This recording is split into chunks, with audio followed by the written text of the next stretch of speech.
I got no ticker.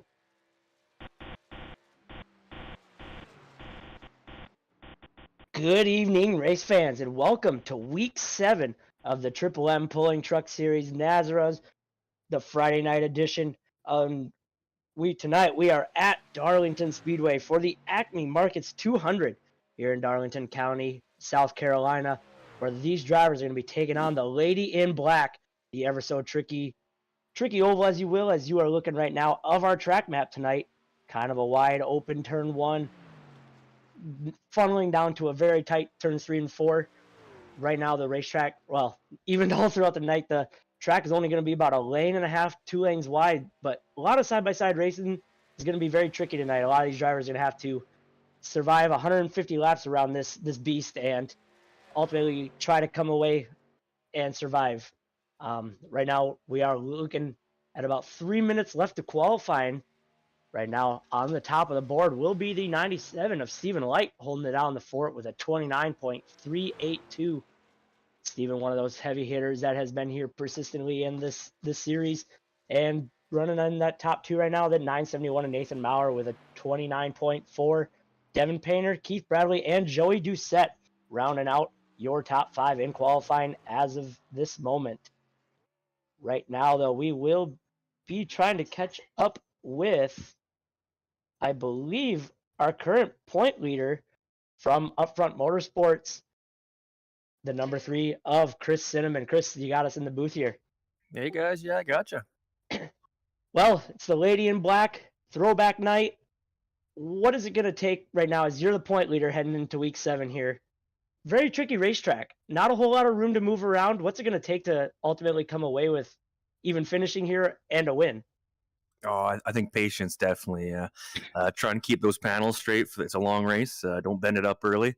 And don't do what I did. Don't mess up your pace, your qualifying lap. I'm in trouble now. I'm back in the middle of the field, so I'm going to try and have to dodge some wrecks and work my way up front. Yeah, you mentioned your qualifying, sitting 13th right now, right in the mix of everything. How important is putting in a solid qualifying lap in this league, and let alone tonight being we're at Darlington? In this league, yes, everyone's so competitive, so close, but Darlington especially, it's hard to pass. It's a loose truck tonight too, so it's going to be tough. I clipped the wall on my pace lap there, and then it was downhill from there. So I got a lot of work ahead of me. For sure. Well, right now, as I mentioned, you're point leader. You're one of those heavy hitters, and we've seen you kind of start outside that top 10 before and quickly make your way to the front. So we'll be sure to see that number 3 up front tonight at some point. You bet, man. That's the plan anyways. Hopefully save those tires and buy my time, but should be a good race anyways. I'm looking forward to it. For sure. Well, we'll get you back with your team here as there's just about under a minute left to qualify, and hopefully we'll get to talk to you in a little bit. Fingers crossed. Don't jinx me tonight. I'll try not to. Take care, guys. Again, that was your current point leader, the number 3 from Upfront Motorsports of Chris Cinnamon. Well, we're going to have about, as I mentioned, 15-20 seconds left in this qualifying session. So let's kind of take a look at kind of our race setup, as you will, for tonight. We're looking at our 3 stages, as always. Those stages will end on the completion of lap 35 and 70. Then those drivers will race it out the final remaining 80 laps to 150. Try and crown your champion tonight here in the Acme Markets 200. These drivers will be given 5 sets of tires, 1 on the car and 4 in the pits. And as always, very interesting fact, no fashion pair here tonight, as always, in the Nazara Triple M Pulling Truck Series. So definitely as we go throughout this race, talking to Chris there beforehand, gonna need to survive, gonna need to be able to make it throughout this one and be there at the end. But as qualifying has expired, it is time to go through your grid here for the start of your race here tonight in Darlington. Starting off on the front row is going to be the 97 of Stephen Light, and to his outside, the 971 of Nate Maurer. Second row will be the 99 of Devin Painter, and to his outside, 29, Keith Bradley. Third row will be the 16 of Joey Doucette, and to his partner on the outside, the number 2 of Justin White.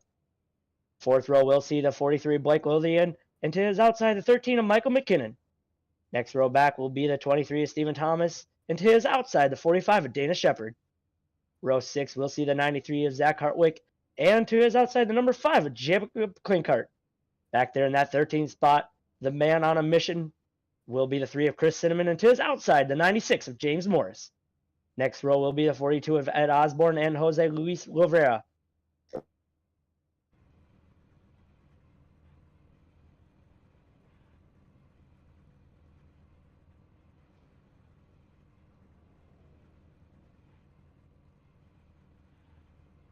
Spot, the number 77 of Johnny Lawrence.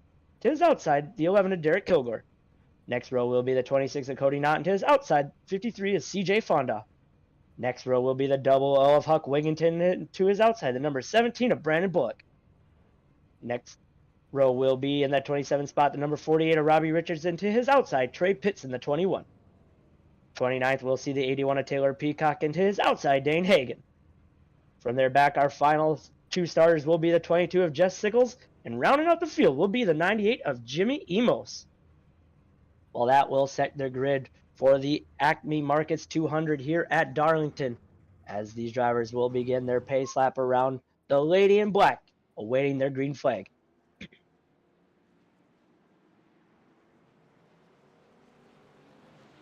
You are looking right on board there with the 971 of Nathan Maurer. Came out swinging in week 1 at Daytona, coming away with the win. And on his inside there, that 97, Stephen Light. Definitely one to keep your eye on there. Dominated the field at Pocono. Always seems to be one of those drivers up front. And as we talked earlier with Chris, starting position is going to be a lot tonight.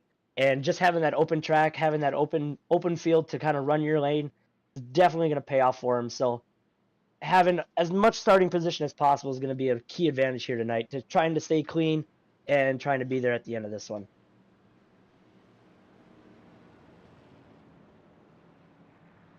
As the pace car is going through turns 3 and 4, getting ready to dive down behind pit wall. Barney will be waiting these drivers as they come off of turn 4. Stephen Light, Nathan Maurer, Devin Painter. Green flag is high, and we are off and racing down into turn 1 here at Darlington. Stephen Light going to get the early jump out on this one. Move up to that high preferred lane through turns 1 and 2. He will be your leader. And down the backstretch.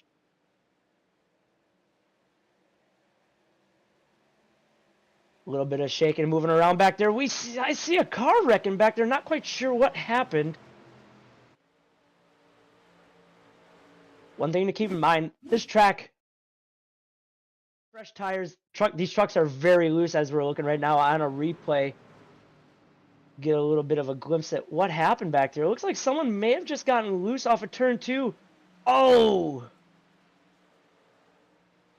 Not sure who that is. I believe that was the 77 of Lawrence. And that is confirmed. The 77 of Johnny Lawrence did lose it off of turn 2 there. Came back up into traffic.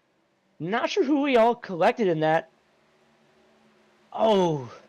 And just nothing he can do after that. Comes up back into the racing surface. Not sure who we all collected with that. No caution has been brought out. Looking at results right now, that will collect the 21 of Trey Pitts as well.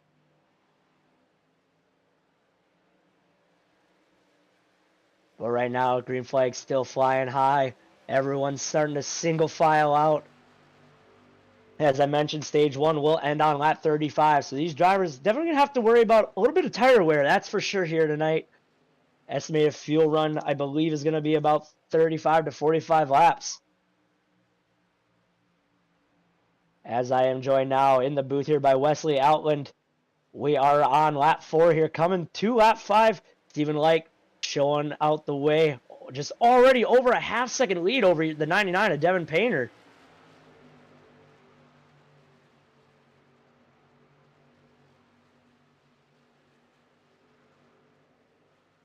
Looking on board right now with that number 97 showing the way through the field. Already coming up on lap traffic. Potentially one of those cars that was caught up in that early lap incident.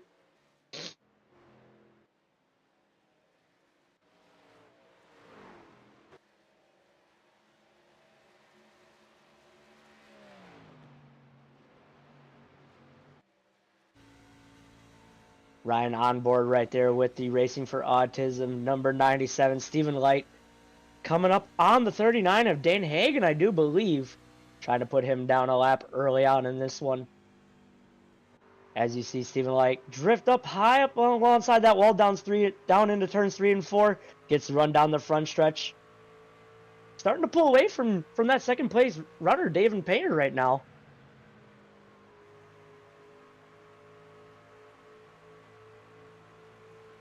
Well, here we are at Darlington tonight. A lot of throwback wraps tonight. Wes, I'm not sure how much time you've had to look at some of these wraps, but certainly, definitely some cool throwbacks out there tonight. We're going to have a lot of fun playing Throwback Night, no doubt about it. I just got in from doing my first ever radio broadcast for lacrosse. Had a ball. I'm surprised I still have a voice, my friend.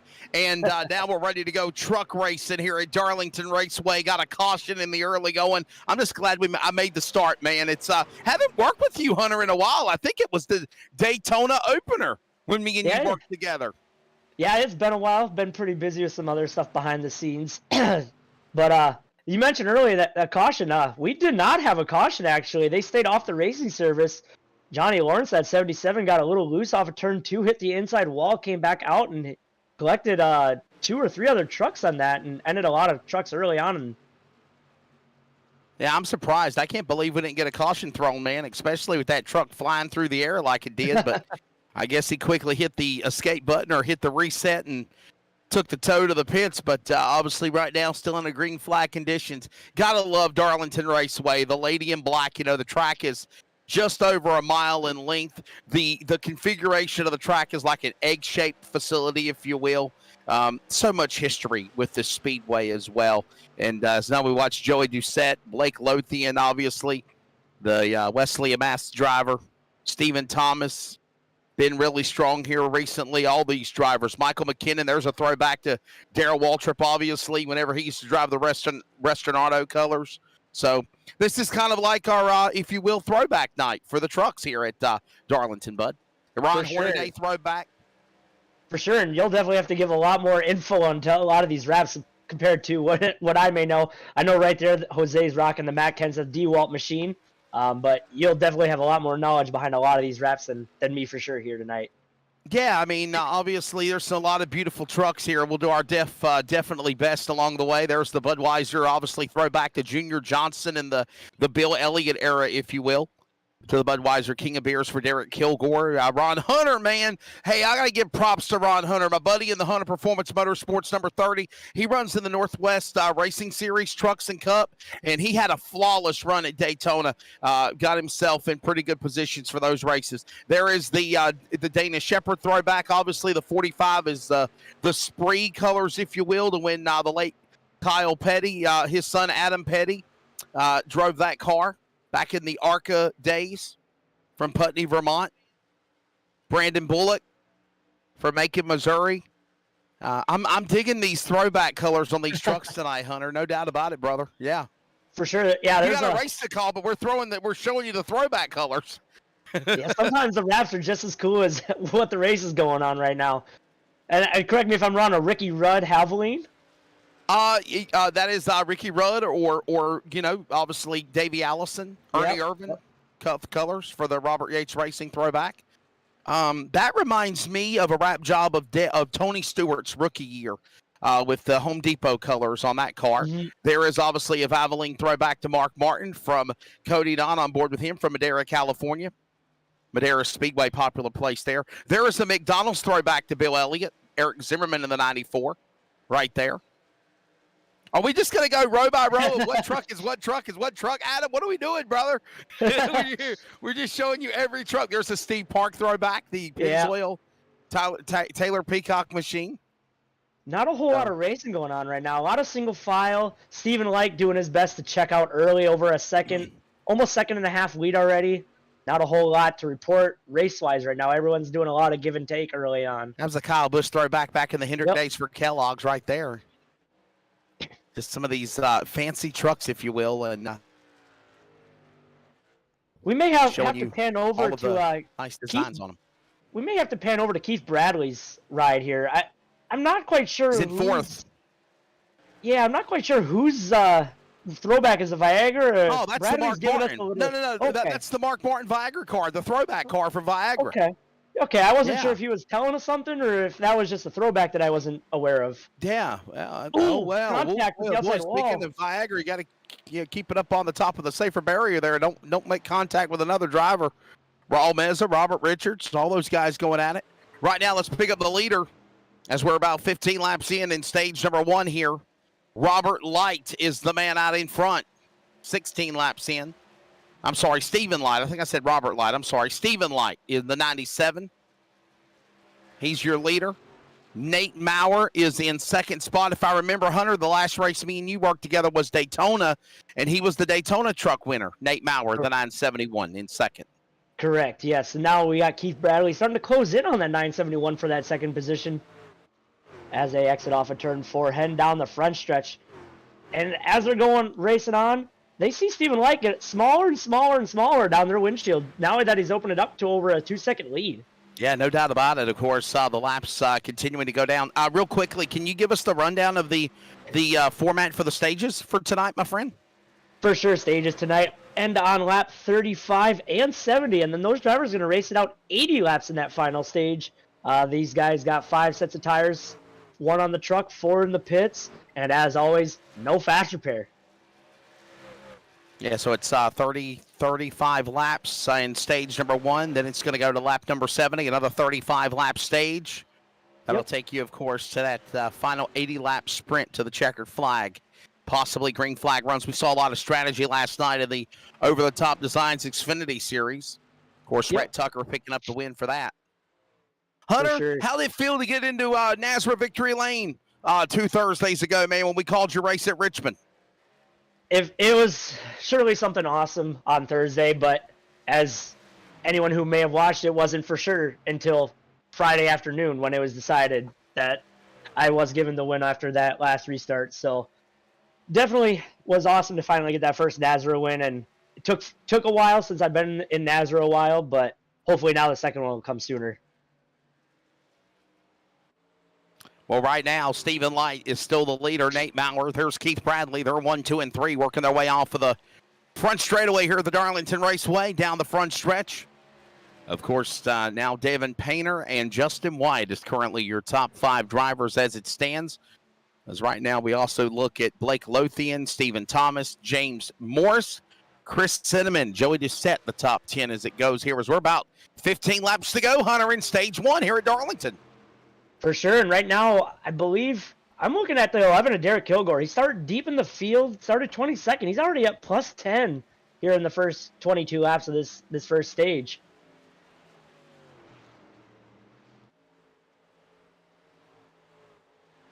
Watching all these guys working their way. Obviously there's a Days of Thunder, City Chevrolet, Cole Trickle throwback. You saw that. That was before your time, wasn't it, Hunter? Do you remember Days of Thunder? Long before. I've seen the movie, but that's long before my time.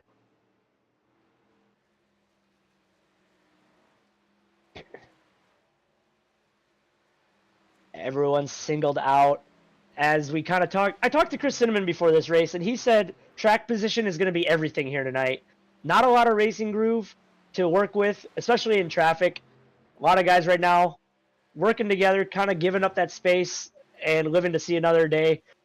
Are we going to see this as we have in previous Leagues West, where stage 1, nice and calm, easy, people are getting their flow, and then stage 2, caution fest?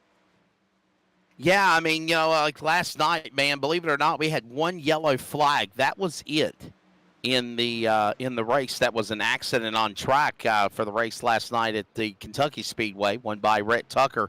The other cautions were because of the end of the stages, and right now they're flying by here in stage number 1. Stephen Light in his own world, man. I mean, his interval is now almost 2.5 seconds on Nate Maurer. 4 seconds. Keith Bradley is back to the leader. So, yeah, right now watching all these trucks working their way across the line. There's the animal out of Lawrenceburg, Indiana, driving the Viagra. Mark Martin throwback. The Keith Bradley machine in third. Right now, they get ready to come to the line. Under 10 to go, Hunter. Yeah, and I don't mean to cut you off there, but you're looking right now at his front hood there. He's definitely got some damage he was closing in on Maurer there for a while for second, and you got to wonder if that damage is starting to hurt his truck there a little bit.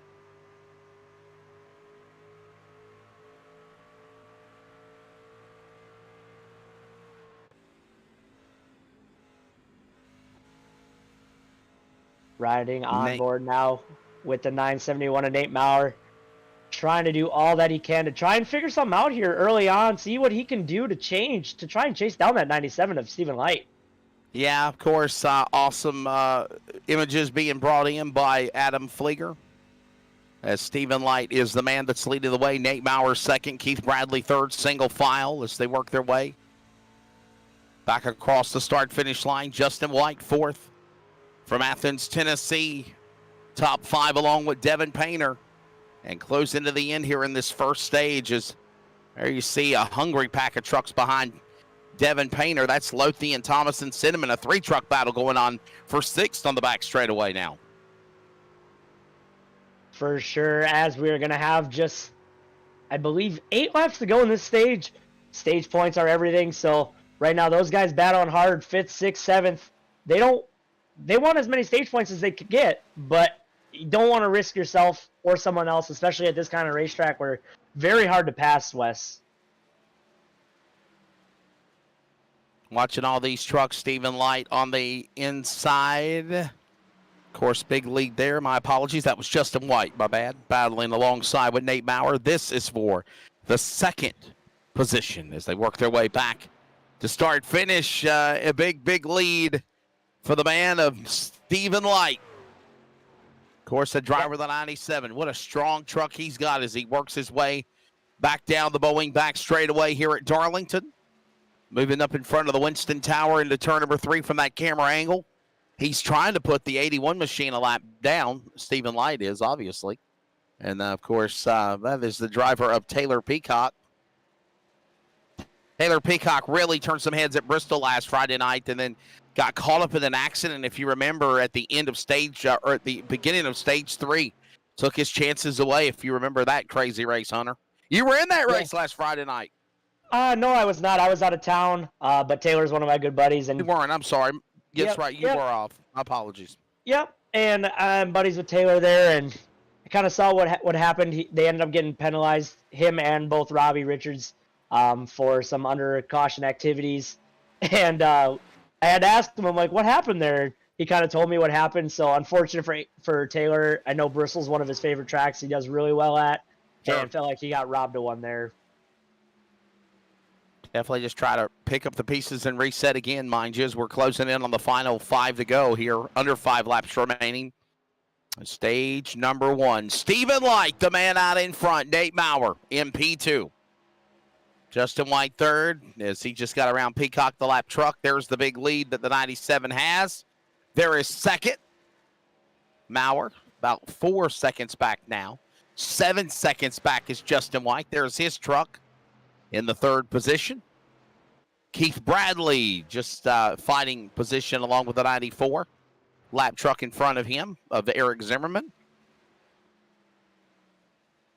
And all the while, of course, getting ready to come to the end of this first stage. Calm, cool, collective. And I think, Hunter, we've seen that all year this year, just being patient, if you will.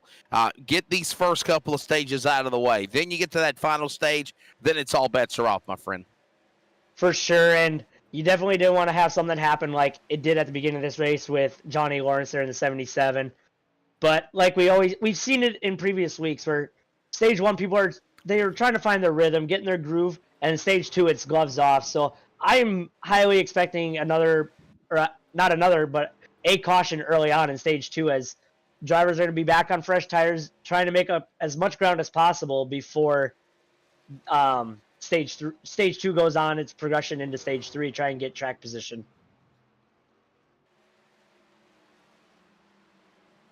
Closing in on the final couple of laps left to go in stage number 1. Again, as we all mentioned, it's pretty calm, cool, collective, and everybody else single file. Nobody is doing anything aggressive, fighting for position besides what happened to Lawrence Truck 77 in the early going. A calm night in this first stage here at Darlington Raceway as the final lap of stage number 1 is about to come to commencement.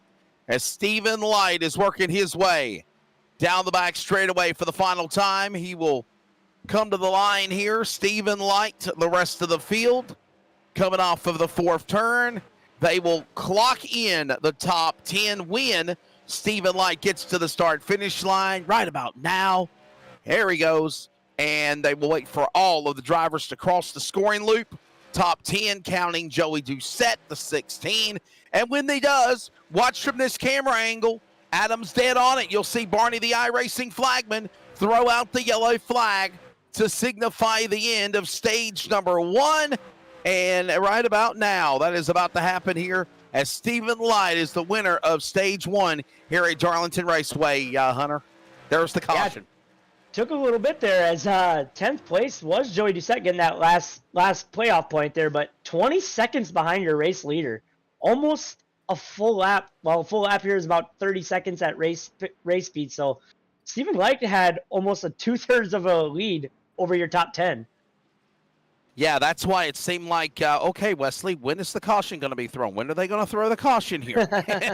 And then finally they did throw out the yellow flag. And, of course, when it's all said and done, Stephen Light, winner of stage number 1. There's that truck, the number 97 machine.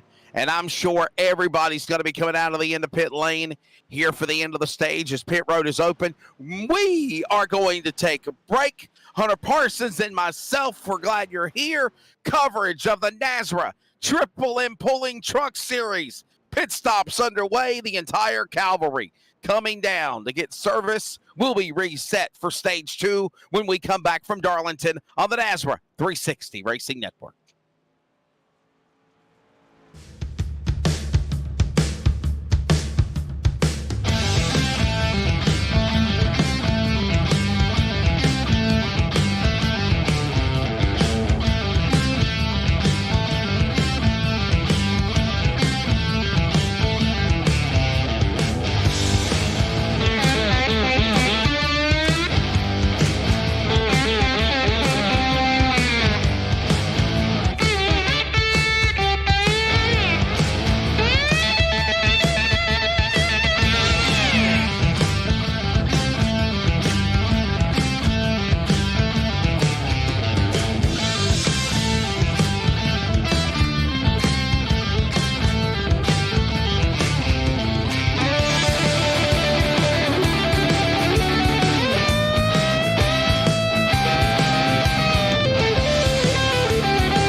Welcome back to week 7 of the Acme Markets 200 as we just wrapped up stage number 1 with our stage winner here, Stephen Light, in that 97. Stephen, it's Hunter and Wes in the booth. You got us.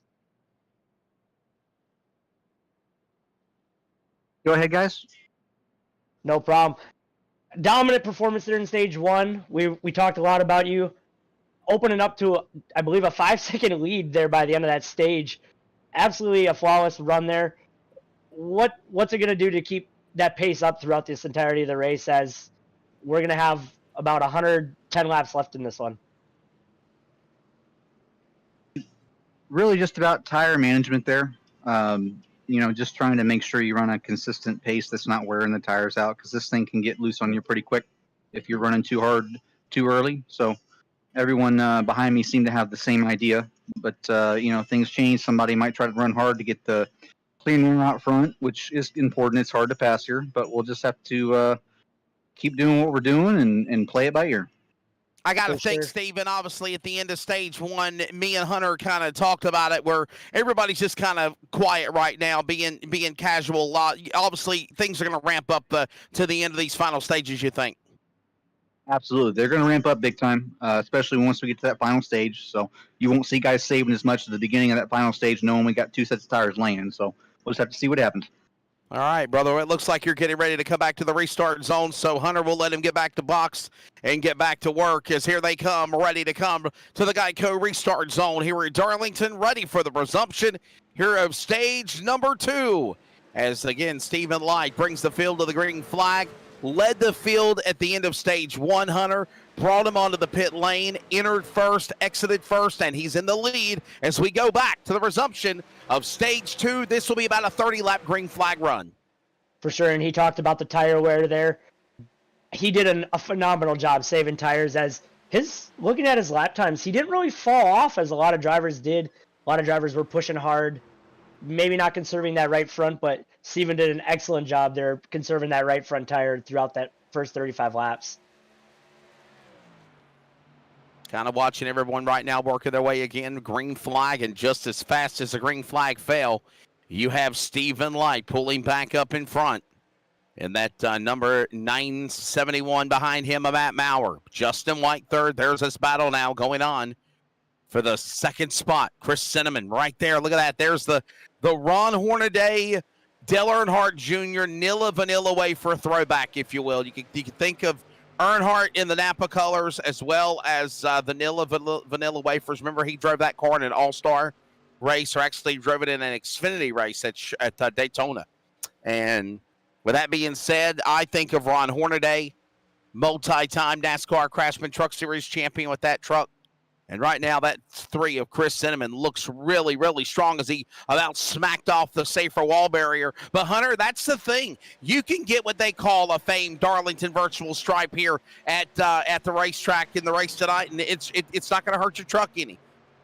For sure, as long as you don't plaster it too hard. If you do get into it pretty hard, damage can be a big factor, especially on that front end suspension. I did a little bit of testing earlier just to kind of get a feel for the track again, and definitely do not want to try and collect that wall as much as possible. Yeah, Ram, right now it's course lap number 45 at the line. If lap 44 completed here, working that lap. As again, right now the leader, Stephen Light, he just opened it up to about a 3/4 of a second lead on Nate Maurer. Sitting in third, Justin White, Chris Cinnamon. Look at this gaggle of traffic. Oh, boy, fishtailed sideways. What a save. Behind the back, I think that was James Morris in 96. He about lost it. He saved it, though, and we stay under the green flag. Yeah, I want to go back to that number 3 machine you were talking about. Chris Cinnamon, I caught up with him early on before qualifying expired, and he was very down on himself, putting himself 13th on the grid. He said he was right in the middle of the hornet's nest, and he was very unsure of what was going to happen. But as I kind of told him, he's qualified in the middle before, and he is not one to waste any time trying to get his way to the front. And here he is already knocking on the door of a top 3 run here before even lap 50. So he's doing what he needs to do, and I'm sure Chris has the speed and potential to try and get up there and maybe even challenge Steven here when it comes down to it.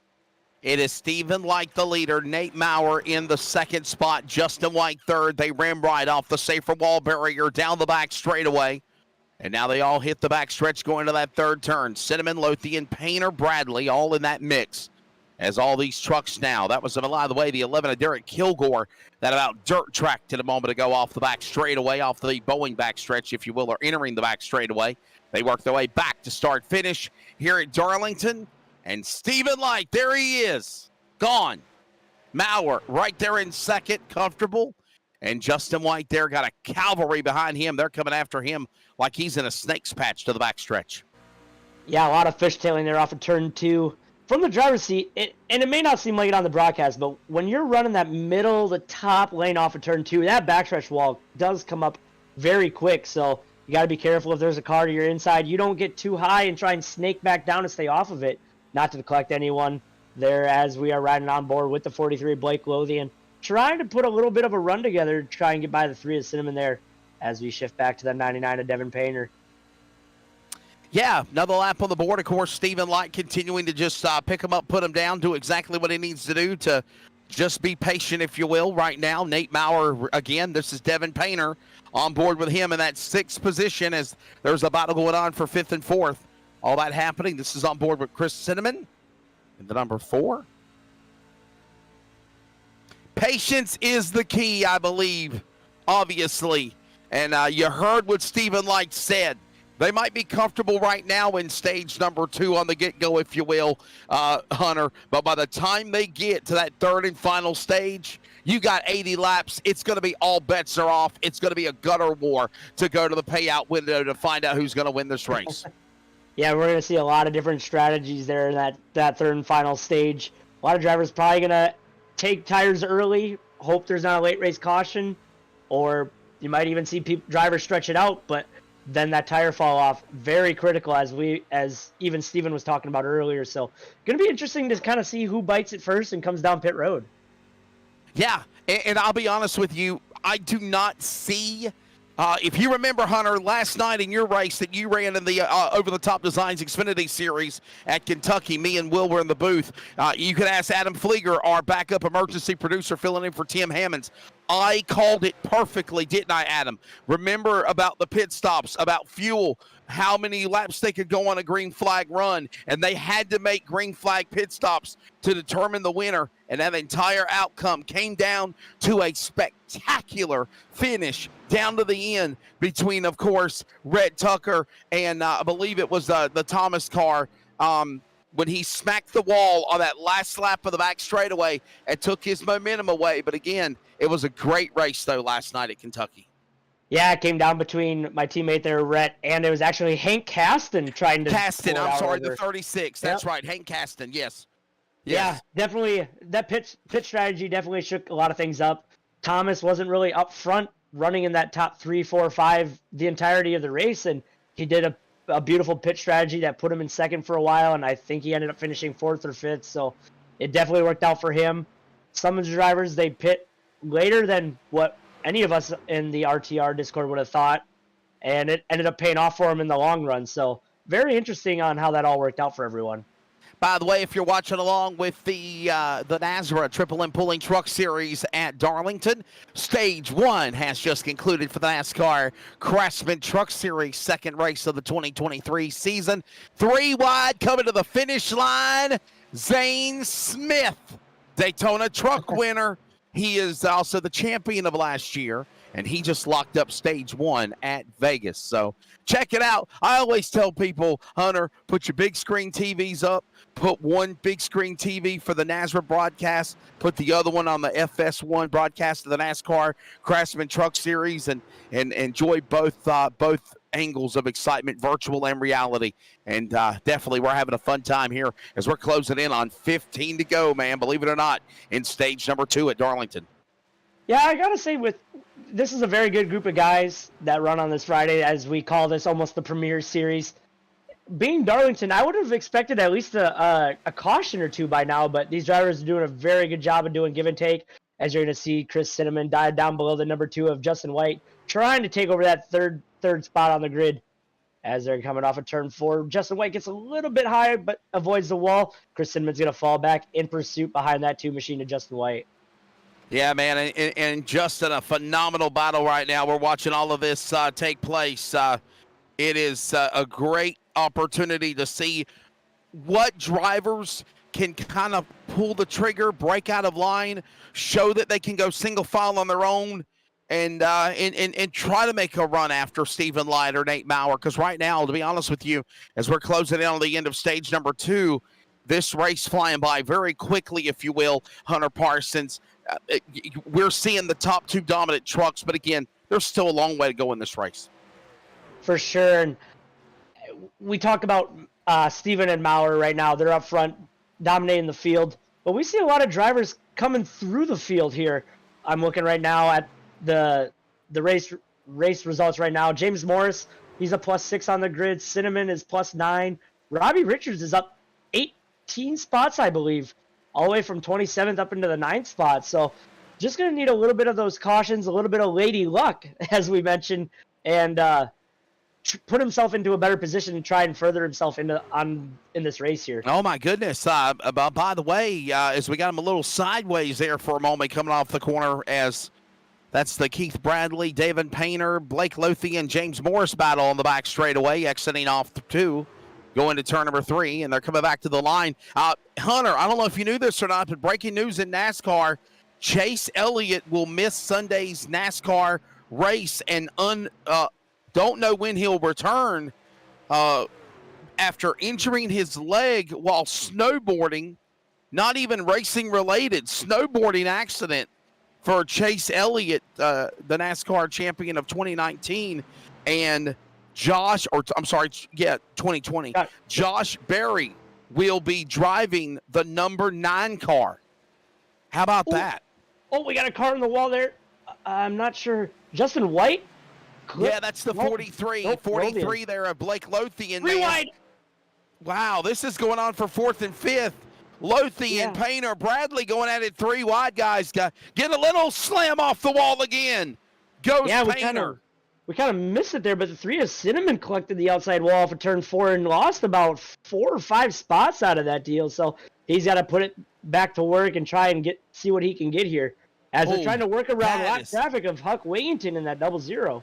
I'll tell you what, that's a traditional throwback car. Hunter, let's pick your brain. Let's go to the 00. Huck Wigington. Obviously, there was the Jeff Burton throwback. Whose car is that? A long time ago. That's all I'm going to tell you, my friend. Do you know who it is, Hunter Parsons? I was going to say Huck Wigington because that's all I know. That is the colors of the Country Time Lemonade car for one of the greats, Neil Bonnet in NASCAR. Neil Bonnet. There's the Country Time Lemonade throwback car. Who? Neil Bonnet. Oh, man. Well, Neil Bonnet used to work at the TV booth. He was great friends with Dale Earnhardt Sr. And sadly, Neil Bonnet passed away in an accident in 1994 at Daytona Speedweek's practice. Way before me. Ooh. I think I'm unveiling how old I am. Sorry.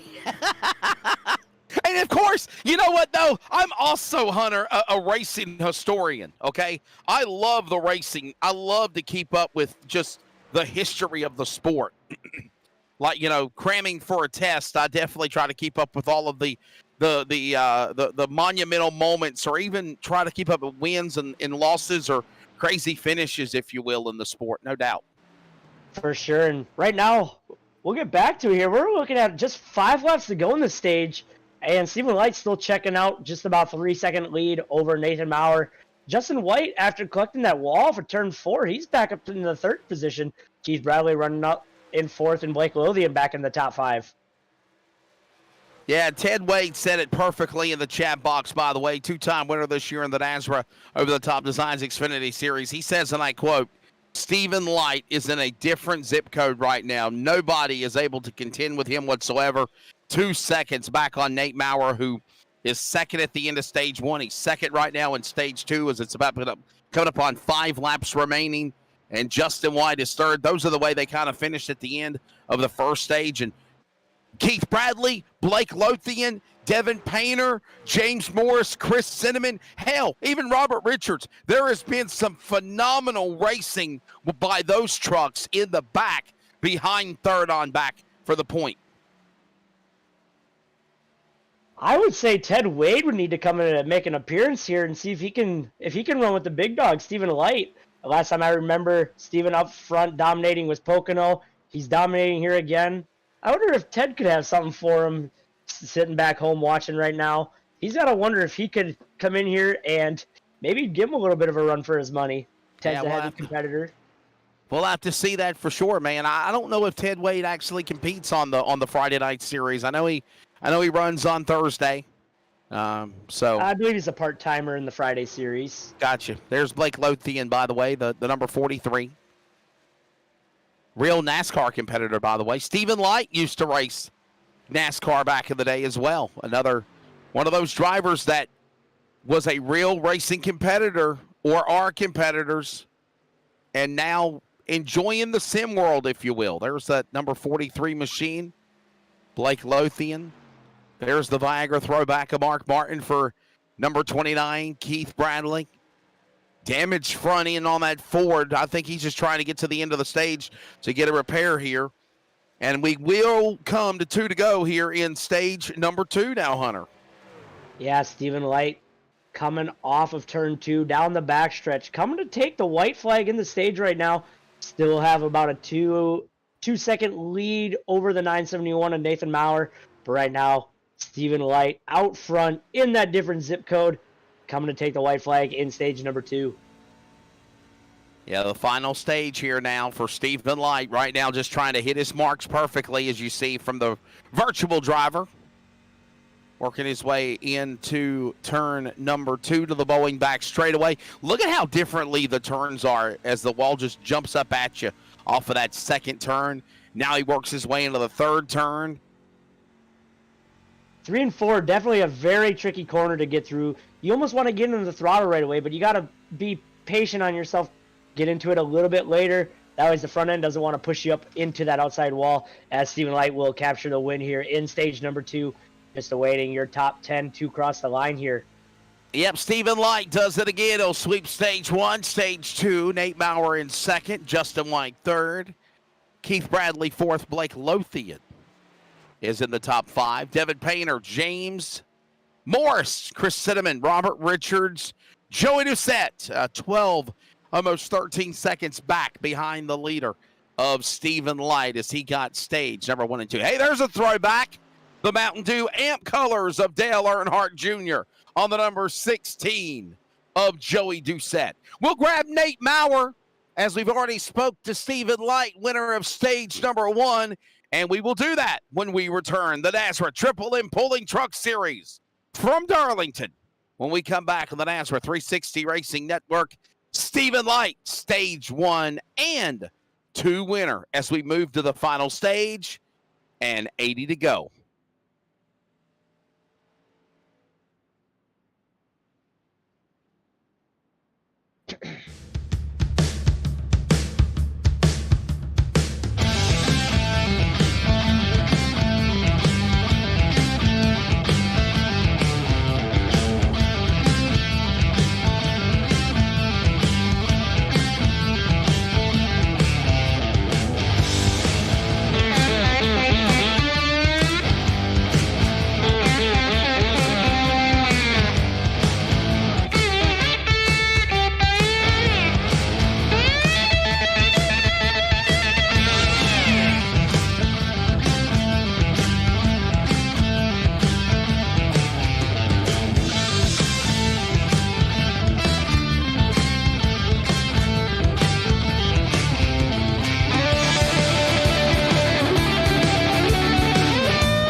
Trying to stump Wesley. They're trying to stump Wesley. What the hell?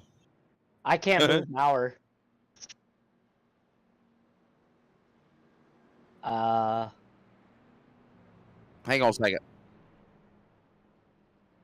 Hunter Parsons and Wesley Outland back here with you. We are back here on the NASRA 360 Racing Network. Stage 2 is done. Hunter, you're taking this race so far, man. Obviously, in a nice way of saying, it's been the Stephen Light Show. For sure, that 97. He has just been on an absolute mission. He's kind of gapped himself from the rest of the field here. Not really sure if anyone is going to be able to try and even put a run together against him. He's done a great job of saving his tires, keeping it clean, running a nice, smooth line. very, very hard run for everyone else to try and catch up to him. But right now, Stephen Light, Nathan Maurer seem to be the top of the field here, running 1-2 since the drop of the green, even back on lap 1. So we're just about halfway in this race. Now we're starting that final stage here. We're gonna have to see if anyone else out there has something Hunter. for these guys. Hunter, I was trying to grab Nate Maurer, and unfortunately, I have still not been given credentials yet. Neither have you to be able to grab these people for interviews. And I just did speak briefly to Nate, and he said, I've kind of been playing, I've just kind of been hanging back the first couple of stages. And he kind of agreed what Stephen Light said. This third stage, this is going to be the run for the money. This is when we're going to see aggressiveness pick up. And he said he's definitely going to try to give it everything he's got to go to victory lane here. For sure. And like you said, Nathan kind of hanging back. Maybe he didn't want to show his hand a little too early here.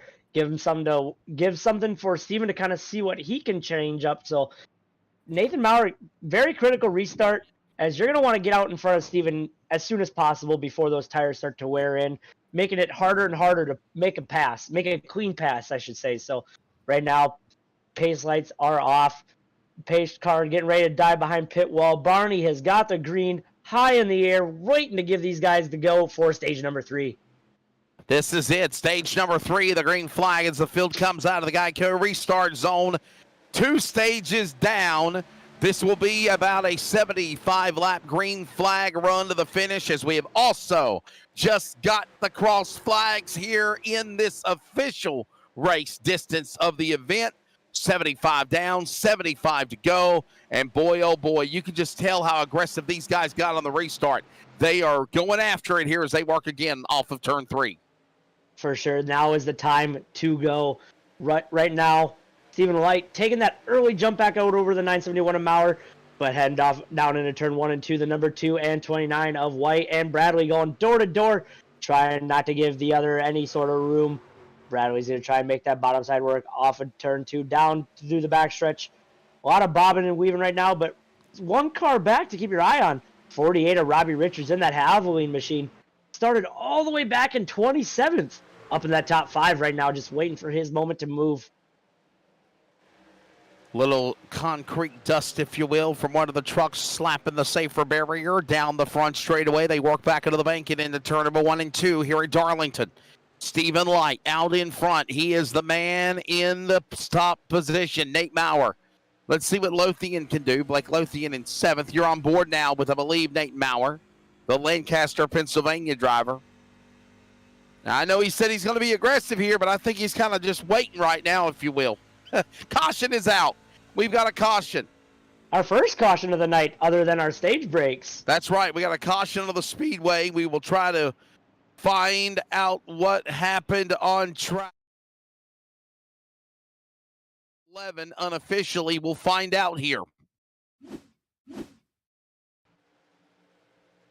The Budweiser number 11 throwback of Derek Kilgore.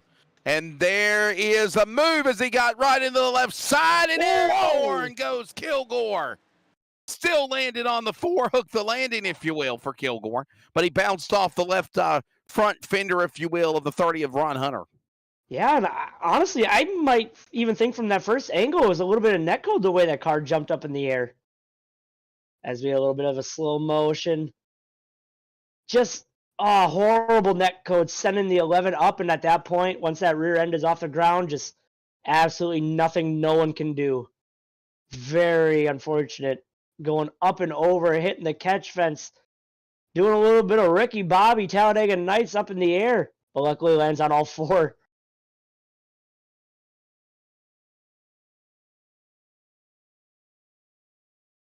Well, there is another look of it. We're going to look at the judge. I think he's going to give that one a 10.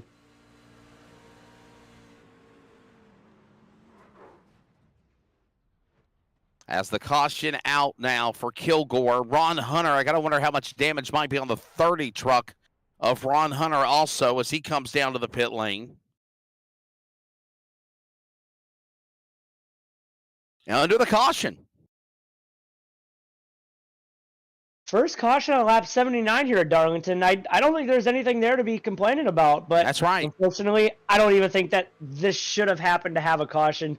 But netcode, a part of Well, iRacing, I that mean, just no one he- can really But avoid. with him being airborne, A red flag. But So I don't I- think the netcode should have happened. Is I got you. the point. So I've been told from somebody, Hunter, and of course, you know, I've never done any iRacing race a day in my life as far as just doing broadcasting. But one of the guys of iRacing told me the only time a yellow flag will be drawn from iRacing is if there is a truck, car, whatever, that spins in a 45-degree angle. If they lose the angle of their vehicle within a 45-degree angle, that's whenever iRacing will throw a caution. I believe so, yes. As long as I think, and it depends, I believe, on the track too. So Daytona, Talladega, obviously, if one car is spinning that little bit, I don't think it throws a caution. It's going to require a 2 or 3 car wreck to initiate a caution on the racing surface. So, I mean, the one car here makes a lot more sense. Some of these smaller tracks, but I'm not exactly sure on the angle or anything like that. But definitely one or more cars on bigger tracks, or two or more cars on bigger tracks and one on these intermediate short tracks. So Stephen Light, the leader. Nate Bauer on the front row. We get ready for the restart. Justin White, Keith Bradley making up row number 2. Row number 3 will find Robert Richards and David Painter. Jose Luis Rivera is in the number 7 spot. Raul Meza 8th. Chris Cinnamon, Joey Doucette, your top 10. As we'll get ready to try to reset this and go here. Yeah, and sitting right back there in that 12th spot, Taylor Peacock. We saw him early in stage 1 go a lap down. He's worked his way back through the field a little bit, through all that traffic, and back up in the 12th spot. So Taylor's race certainly not over there in that Steve Parks replica. So we're thinking that it probably was an incident with netcode between the 11, of course, of Kilgore into the 30 of Ron Hunter, and we'll get ready to settle back in for the restart here. Stephen Light is the man that has just absolutely been the top dog here at Darlington. Nate Bauer on the outside, ready for the field to come back to the Geico restart zone. It is just after halfway, the final stage, the run for the money as the field comes to the line. Flagman watching, waiting, green unfurled from Barney, the virtual iRacing flagman. From that camera view, thank you so much, Adam Flieger. And we are back underway with the resumption of stage 3 here at Darlington. Hunter Parsons. Stephen Light getting that early jump. But right now, we're going to change of pace there for that second position. The 29 of Keith Bradley does hop up in front of the 971 of Nathan Maurer. Now Bradley with that Viagra machine looking to put a run together for that 97. All right, we're watching these drivers working their way again back across the start-finish line, going back into turn number 1. Currently out in front. Stephen Light. There you see Keith Bradley. One thing to keep in mind, Wes, these drivers have 4 extra sets of tires. So given that driver takes takes a set after stage 1 and stage 2, that leaves them with 2 sets left for this final stage. So if we get another caution here in about, 5, 10, 15 laps, feel free to come in, take a set of tires, maybe even be good on fuel to the end of this one. But keep in mind, they may have an extra set left over for a late race caution if there is one. Stephen Light, the man out in front, the 97. Keith Bradley, Nate Maurer, there are 1, 2, and 3. Lap number 85 of 150 here. As again, all the while, a strong run by that driver of Light. No one has been able to contend with him yet. We've had 2 cautions that were called because of stages at the end of the breaks, generic, and then we've had the accident a moment ago with Kilgore and Hunter. And all the while, you can literally see lap after lap as they approach lap 100, Hunter Parsons. The racing is amping up.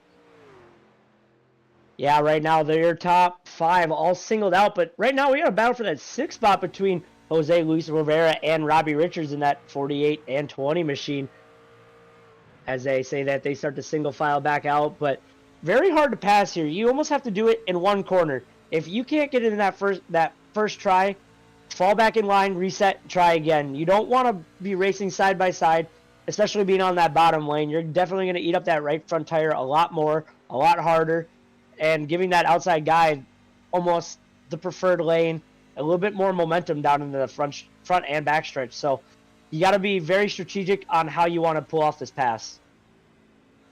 This is on board with the Texaco Haviland colors of Robert Richards. If you think of Texaco, you have to think of some of the drivers that have driven those cars. Of course, you think of Davey Allison, the late Davey Allison. You think of Ernie Irvin.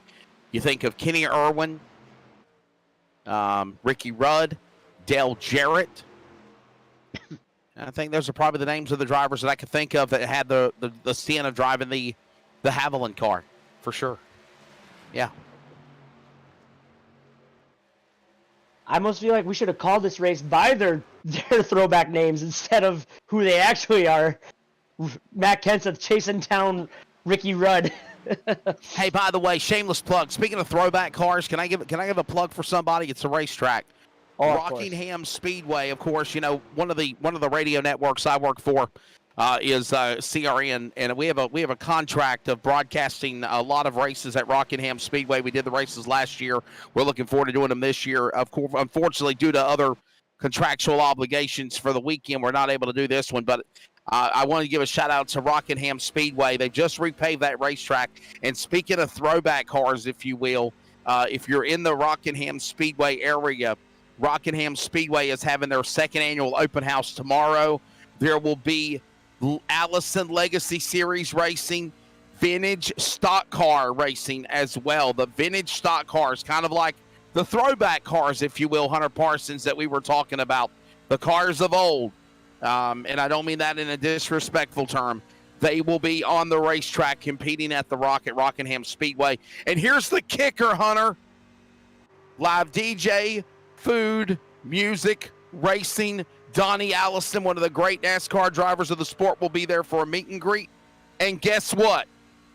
It is free to go to. You are a nut if you do not take an opportunity of handling your schedule to visit Rockingham Speedway and make plans to see. Man, just to get to a Donnie Allison, we're going to have a conversation with that driver. The race itself is going to be cool, too, and seeing them old throwback race cars. Yeah, you had me at food and threw free on top of it. Oh, man. If only I wasn't, like 10 hours away. But right now, Keith Bradley chasing down Stephen Light, something we haven't seen all race long. Keith Bradley was about a second behind, and he closed it down to 0.3 of a second. Hey, I tell you what, Hunter, let's have some fun. I got somebody asking me, what is netcode? So we will ask the world of Google. Hi, Google. Well, I don't know if you're actually Googling it or not, but netcode... I am.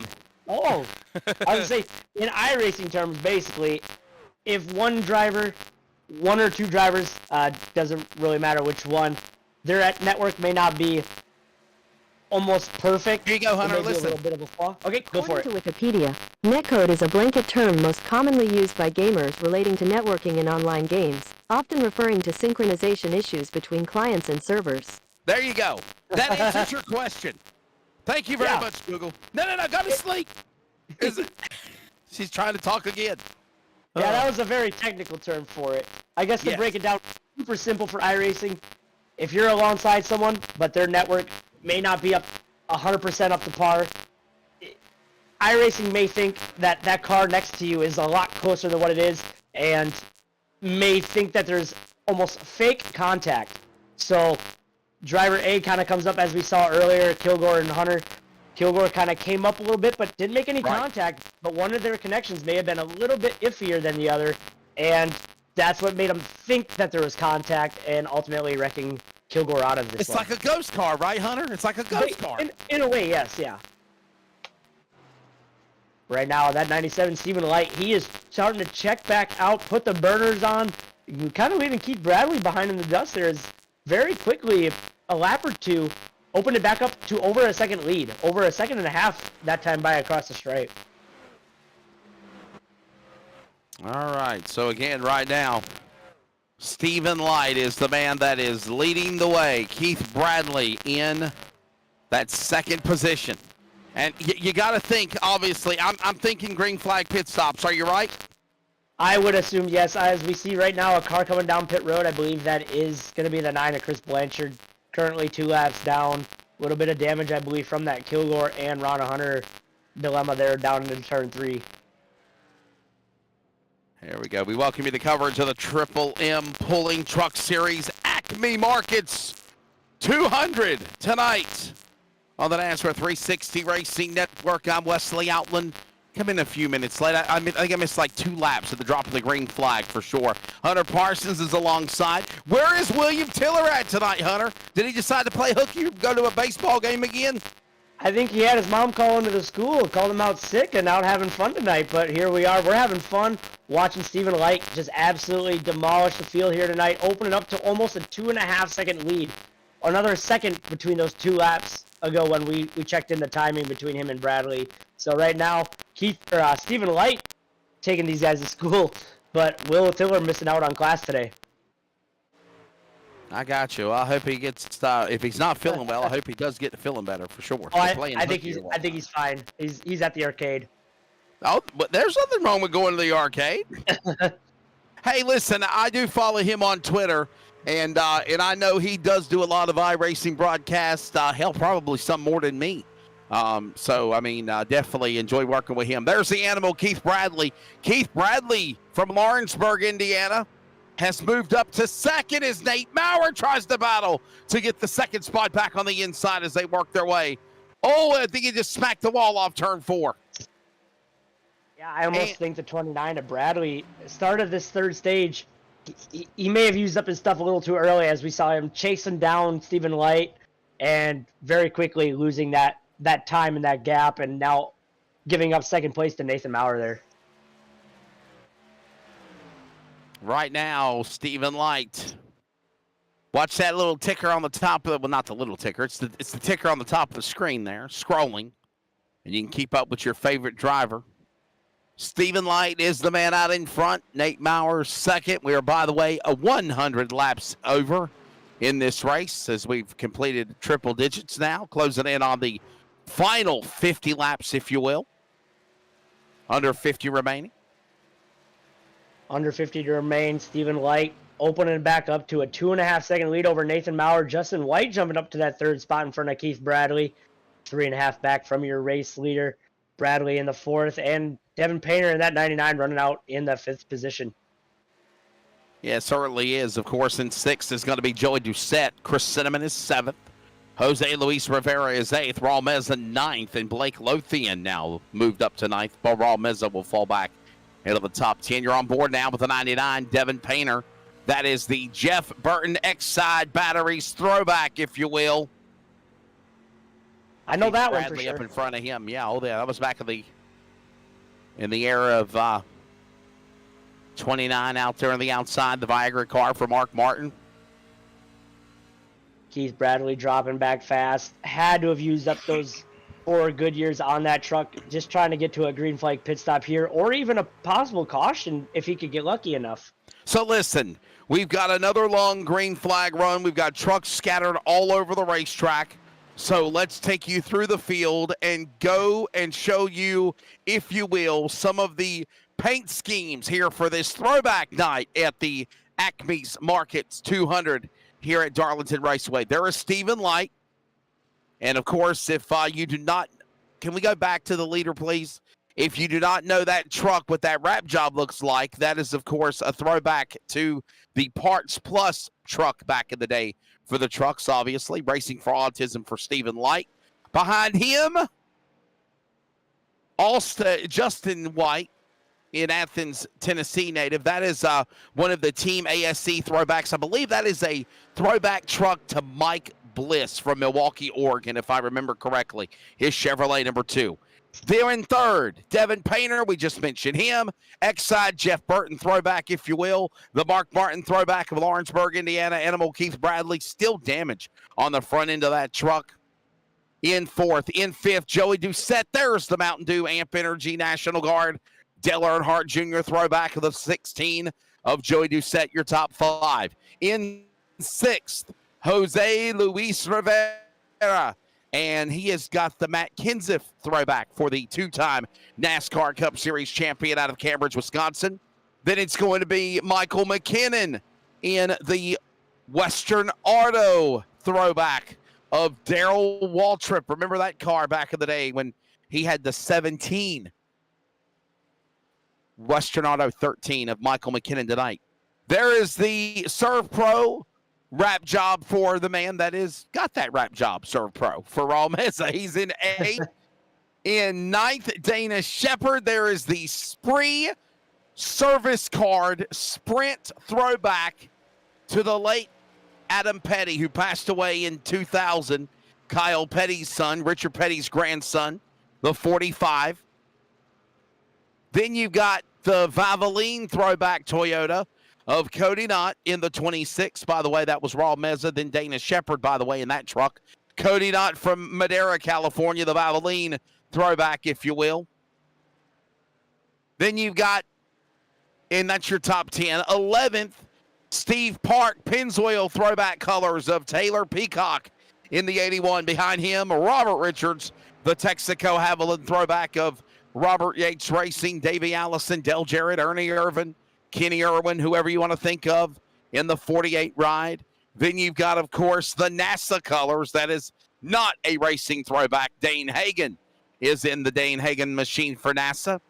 Ed Osborne having a comfortable ride in his truck, number 42. That is his regular wrap. Chris Cinnamon is in 15th with the Ron Hornaday, Dale Earnhardt Jr. throwback, number 3.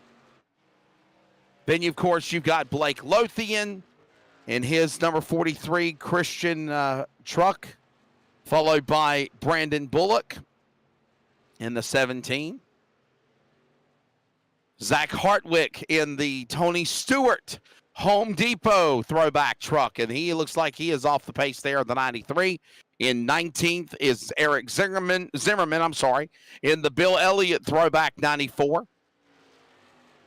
McDonald's colors. Jeff Sickles is in the top 20 right there with his truck. I don't see any kind of mimic of a throwback color for that one. I think that's his colors. There is the Country Time Lemonade throwback of Bellevue, Tennessee native Huck Wigginton driving the Neil Bonnet throwback 00.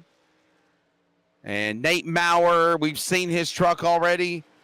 The 971. I think we got green flag pit stops ongoing. All right, so there's your top 20. There's Stephen Thomas for Swim. Yeah, go kind ahead. of talked about that pit stop. Nate Maurer was your first one down pit road a couple laps ago, and since then we've seen 1 or 2 trucks every lap kind of come down. Stephen Light still staying out, and we kind of saw this last night in the Xfinity race I was a part of.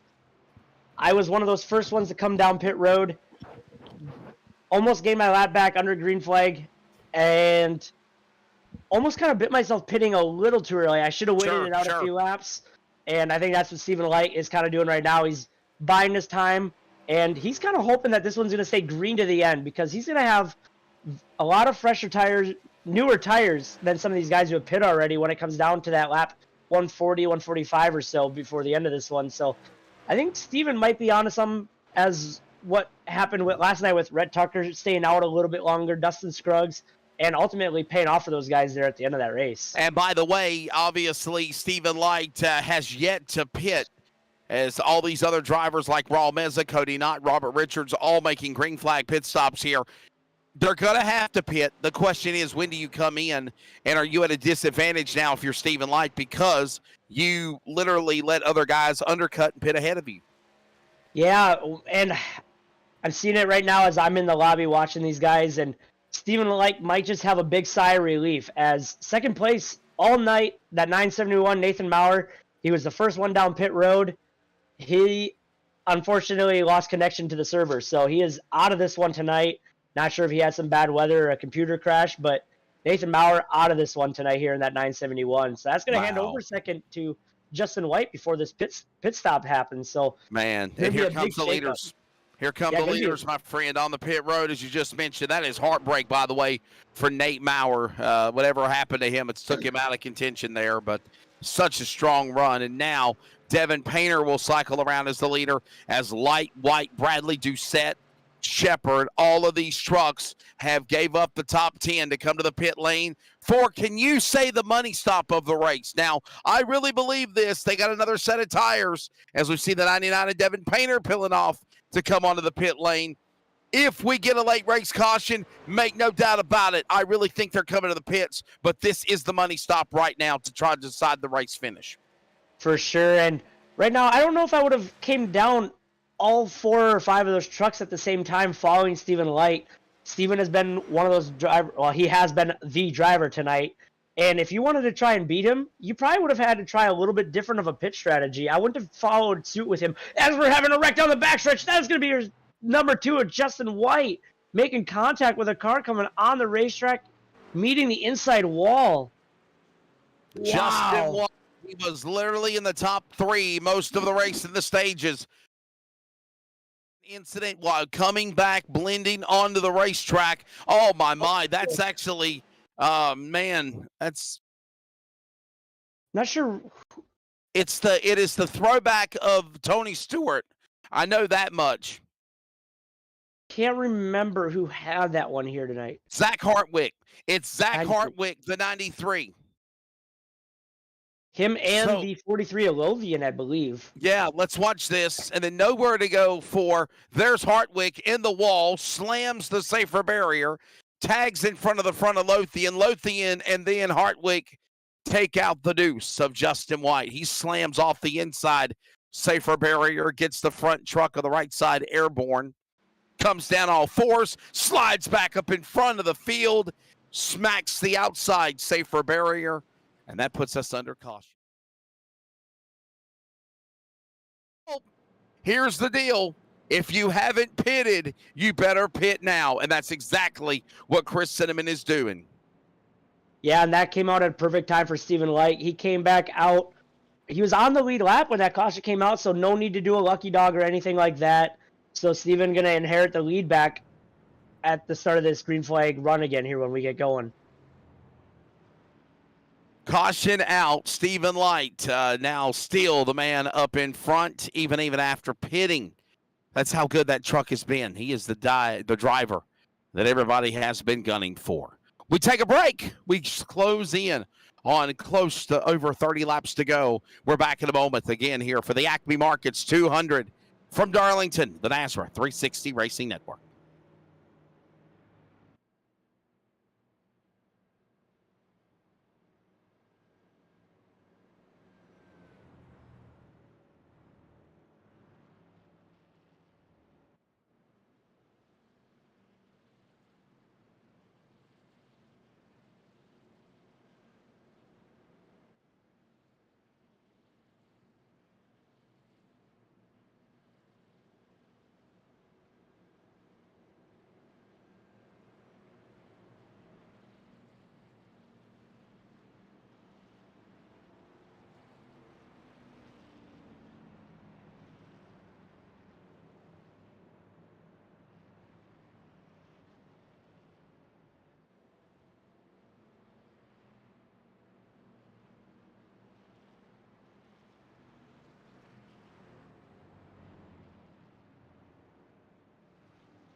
I don't know. Well, as you're watching here, Hunter, a crazy turn of events. I was expecting some of the drivers a lap down or more, a lap down that took the wave around that didn't pit to go back on the lead lap to the tail. But we've got even Stephen Light passing the pace car. I'm trying to understand what's going on here, bud. Yeah, without being in the session myself as Now a he's driver, slowing down. Now he's slowing down. Yeah, I believe Got to stop right without there. being in the lobby and reading that black box on what it's telling you to do, I'm not really sure at the moment. I'm not sure if someone wasn't caught up to the pace car, Here or comes the they were pace car back out. or if they were supposed to pass the pace car already and they didn't, and they waited too long. I'm not sure. But Stephen Light was your race leader to take the green, and he got waved around the pace car for some reason. Well, I will as tell the- you the whole this. field did, so. I will tell you this. The NASRA officials definitely are aware of whatever it is that's happened, and they are quickly trying to resolve it. And in doing so, obviously, with when something goes wrong, or if there's a hiccup or something crazy happens on track, they quickly know what to do. So that is why you saw everybody kind of come to a stop. Here comes, by the way, the 97, Stephen Light. He's getting his spots back. Everybody's getting their spots back. We'll get everybody back into position. I'm pretty sure they'll put the lights off on the pace car here in just a moment, Hunter, and we'll be ready to go back to green flag. That's good form of the NASRA officials to quickly, hey, guys, we got a situation. Let's pause here. Let's reset. Everybody slow down, instead of it become a cluster you-know-what on the racetrack. Yeah, just the other thing to keep in mind is as they're doing these pace laps, that lap ticker is still counting. So ultimately, it's taking away those this final stage 3 laps to get That's a right. chance to try and rev down that 97. I So have no clue what's going on. although People have passed hearing some of these drivers in the race chat right now, they're asking what's going on. Stephen Lake's got to be liking every minute of it, though, knowing he's got the truck to win and the laps are winding down under caution. Oh yeah, hands down. I mean, literally, this just put himself in a very nice, comfortable spot. And like you mentioned, of course, you're losing laps under green flag, under racing conditions because of the caution being thrown. And we'll reset, my friend, and we'll try this again. But obviously, this takes laps away from drivers that are trying to race to get here to the finish. telling me to stay behind the 29, but on the inside. Yeah, still a lot of confusion out there right now, trying to figure out who is going where. One to go. One to go. All right, they got everybody back in spots, and the lights are off of the pace cars. So I think we will quickly get back to the resumption of this race. And by the way, got to give props.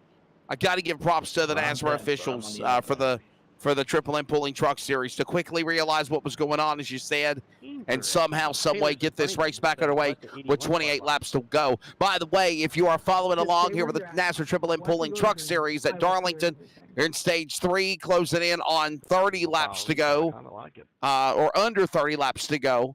We have also Stage 2 completed. Carson Hocevar, Hunter Parsons, winner of Stage number 2. And guess who's out in front at the beginning of Stage 3? Yeah, it did. It must be our talent level. Kyle Busch. Yeah, Oh, I forgot he was running a truck. He's tonight. running all 3 races this weekend, actually, bud. Yeah, first time in a few years, I believe. Going for a hat trick. By the way, he done it before one time at Bristol when he won the truck race, the Xfinity, and the Cup at Bristol Motor Speedway. We're ready to come back for the green flag here. It'll be 26 laps to go when they come back to speed in the Geico restart zone. And look at this, quickly right back at it again. Stephen Light pulling away on the jump into turn 1. Yeah, so not something you typically see. There was a single file restart. Not sure if it was because of the whole caution fiasco, what was going on there, but just a lot easier to do it that way. Unfortunate for some of those drivers running 7th, 8th, 9th, 10th, as those restarts are their money move makes. But right now we're going to be single file, as we're going to have just 25 laps to go this time by Stephen Light, and that 97 is still holding the charge down up front. Yeah, right now 25 remaining. Lap number 125 goes up on the scoreboard now. It is pucker time. It's time to decide who's going to be here in the end. Couple of cautions of accidents on track. The yellow flags at the end of the stages. And now we settle in for that final 25-lap sprint. Stephen Light is up in front. There you see Raul Meza battling with Eric Zimmerman. Actually, that's a truck a lap down in the way of the leaders. As Raul Meza, Chris Cinnamon, and looks like 23. Stephen Thomas. Yeah, I think he's a lap down truck too. He's up in the way. Got lap trucks in the middle of the lead lap trucks, if you will. Yeah, it might have just been part of that whole fiasco with that caution flag. Very hard for any NASRA official to try and make it 100% perfect. A lot of stuff going on. Hard to get 30 guys or however many drivers we have left in this one to all cooperate and work together while everyone's trying to talk back and forth. So doing what they can, trying to stay out of the way of the guys racing for positions here. Yeah, certainly just trying to, if you will, get to the end of this race. As currently it is Stephen Light. Look at this battle now going on. A couple of trucks there. Zimmerman, the lap truck on the inside. Look at Meza. Meza 3 wide, threading the needle on Shepard and Zimmerman. Oh, he just about slammed the wall. Zimmerman does tag the wall. Everyone else scampers away from him. I believe that's Wow. Hardwick. Maybe that is Zimmerman. My bad. Yeah, that's the 94 of Eric Zimmerman, another lap down truck. You're thinking of also the 93 of Zach Hartwick. There's the 97 of Stephen Light. A lot of 90s in this sentence of trucks with the 90s numbers in the front. Keith Bradley in second. Joey Doucette, there he is in third. Michael McKinnon, another solid top 5 tonight in the Western Auto. Number 13, he is in fourth. Robert Richards in the top 5. Yeah, those two drivers, they got to work together if they want to chase down Joey Doucette for that third spot. Currently sitting 3.5 seconds back from Joey Doucette in that third and final podium spot. Working off that corner, there's Bradley. Bradley and Doucette looks like they've closed in with one another coming to the line here. 20 laps to go at Darlington. Hearing in on the broadcast on our YouTube right now, Nathan Maurer, Mother Nature took away his second place, so probably getting some bad weather as I assumed. Unfortunate for him, but I know he will bounce back for sure even harder next week or when he does return. Well, I know where I live at in the Carolinas, Hunter, they've been affected with rain the last couple of days. And then, of course, in addition to that, we've also had high winds when that storm front finally came through. So that might be the case. Yeah, I know the last 2 weeks we've gotten almost 20-something inches here in Green Bay, Wisconsin. Oh, I know wow. drivers like Peacock tonight, they're getting hit with a heavy snow and ice storm. Taylor usually has issues with his internet, so very lucky that he's able to run here tonight up into the 11th spot. Drivers up in that main area, I know Blanchard is going to be getting it tomorrow, so definitely a big storm heading out that way. So at least a lot of these drivers tonight can still make it and have a good connection. Yeah, I tell you what, man, the other night it was literally, 4:30, 5 o'clock in the morning, and I got woken up to the sound of thunder. And I'm not trying to quote lyrics from a Bob Seger song, Night Moves, but, man, it was loud, and it woke me up, and I looked out my window, and I said, holy smokes, boy. It feels like it's a summertime storm in February, if you will, or March. So I just hope we don't get no damn snow like it always says 10 days later in the winter, you know. Technically, it's not winter no more. Let's get warm. Do y'all have snow on the ground in Wisconsin and Green Bay? Oh, we have plenty. 2 weeks ago, we got hit with a good 13 inches, and then this last Monday or Tuesday, we got about another 8 or 9. So, been a very crazy 2 weeks here. I see you, Dana. Backstretch, bud. So there you go. 16 laps to go, by the way. This is On Board with Oakland, Maine's Joey Doucette. I bet you he's got snow at his house. oh, for sure. Well, whenever you get a good run. Stephen Light still showing about a 2.5 second lead over Keith Bradley. But right now, Joey Doucette's chasing down that 29. As we're looking right now, Joey Doucette going to get to that inside of that Viagra number 29 down into turn 1 and 2. He is going to clear him in that Mountain Dew machine, running up to the top of 1 and 2, trying to take away that little bit of momentum from Bradley. But Bradley, the animal, not going to give it away so easily as he's going to try and fight back to that bumper of the 16 of Doucette. Yeah, this is a fantastic battle, if you will, for the second spot. As right now, Joey Doucette and Keith Bradley going at it. A lot of Look respect at- between those two drivers as well. Yes, for sir. Sure. So Yeah. it's going to be a clean battle. And I'll tell you something. If they could get a caution, they might be able to try to compete with Stephen Light. But right now, Stephen Light, man, he's just walking the dog. I mean, this guy is just dominant, dude. I mean, it's 3.7 seconds, the interval now, that Stephen Light has over Joey Doucette and Keith Bradley. Amazing. One driver that's really looking for a late race caution here is going to be that 48 of Robbie Richards. He's worked his way into that 4th spot all the way up from 27th. So Robbie, if it stays green, he's not going to be able to catch those top 3 drivers. He is sitting over 4.5 seconds back from Bradley in that 3rd spot. He's going to need a little bit of luck here at Darlington to get a chance at a top 3. And by the way, did I mention what a great job NASRA officials are doing? TJ Moore, Brady LaBeouf, all the officials are doing handling the event. Props to them, no doubt about it. Hey, Hunter, we got to tell everybody, Sunday night, the NASRA Millie's Restaurant and Catering Next Gen Cup Series. As we got contact, Roberts bounces off Richards, spins and smacks the safer barrier. Cinnamon gets collected. No caution yet. Should be a caution. Wow. Wow. What is going on here? No Holy caution yet. Robbie Richards getting into the 23 of Stephen Thomas and Chris Cinnamon in No the 3, taking the hard hit, smoking there down the backstretch. Unbelievable. I can't believe No they didn't throw a caution. caution. I Fucking can't place believe by a the caution wasn't thrown. But anyhow, back to what I was trying to say as I had that squirrel moment. Sunday night, 9 p.m. Eastern Time, NASRA 360 Racing Network coverage of the NASRA Millie's Restaurant and Catering Next Gen Cup Series.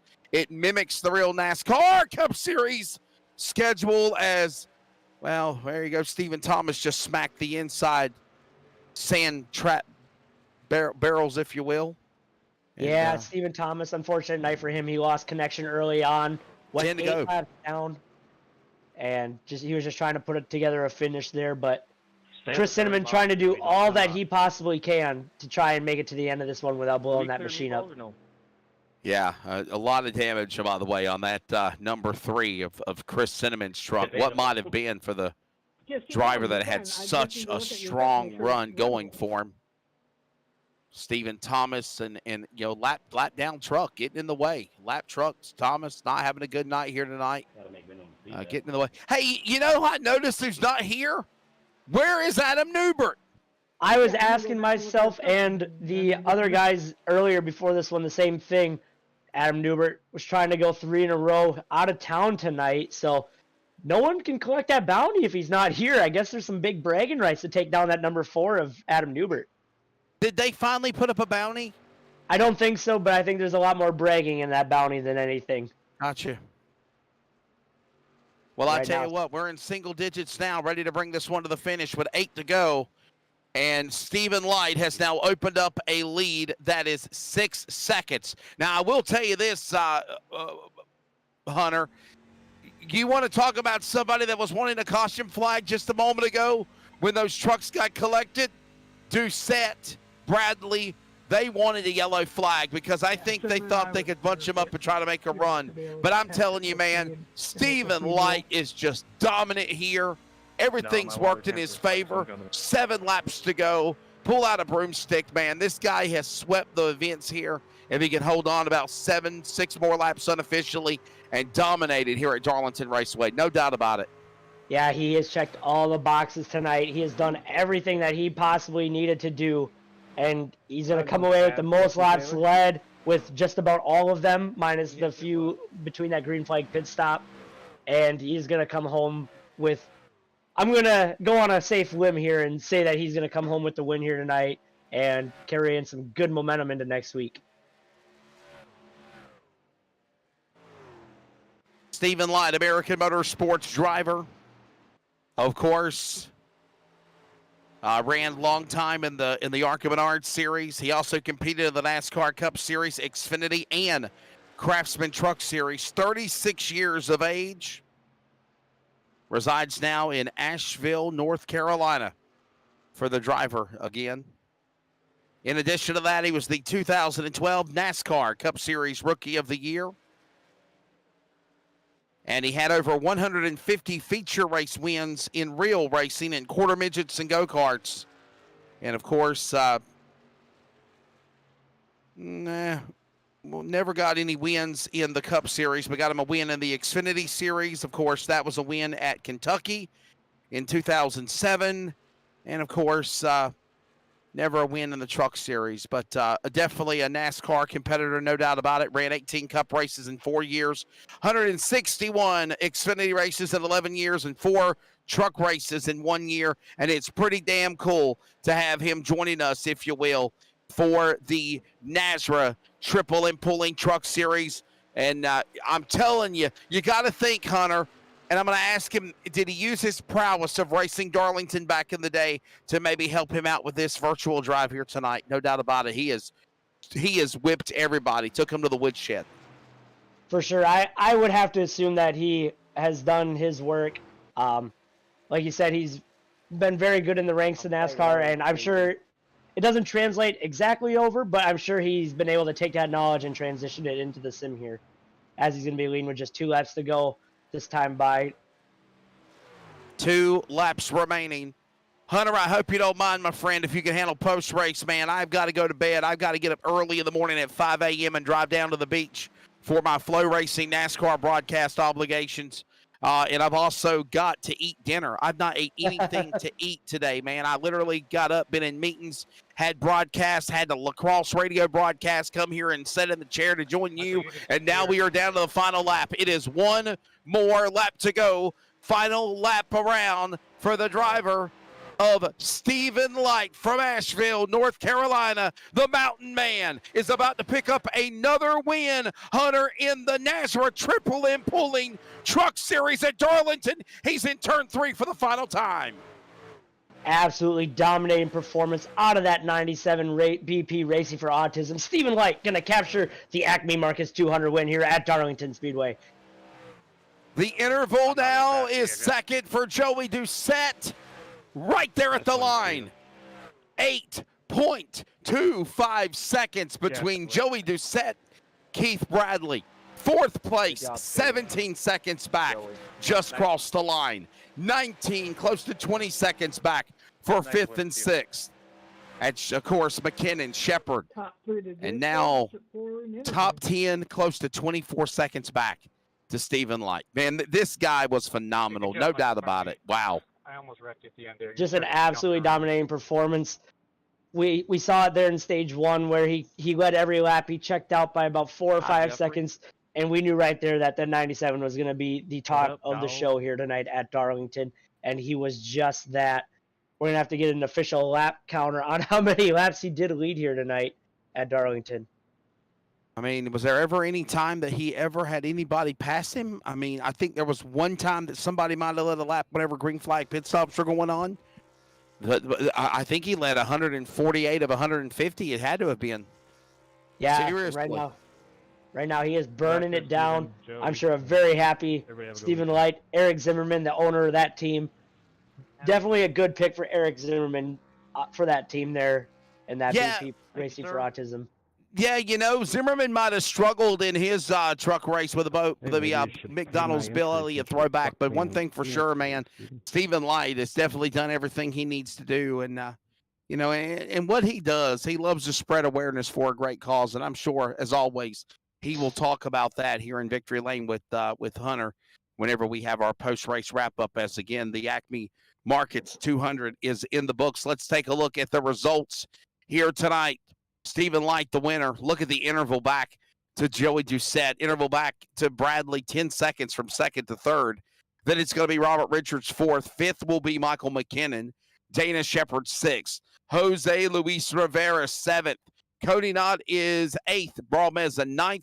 Brandon Bullock is 10th. Then it's Taylor Peacock, Blake Lothian, Dan Hagan, Ed Osborne, Jeff Sickles, Devin Painter, Eric Zimmerman, and Huck Wigington. By the way, 12 trucks on the lead lap. And, of course, there is your top 18 as Hunter will give you the rest of the rundown.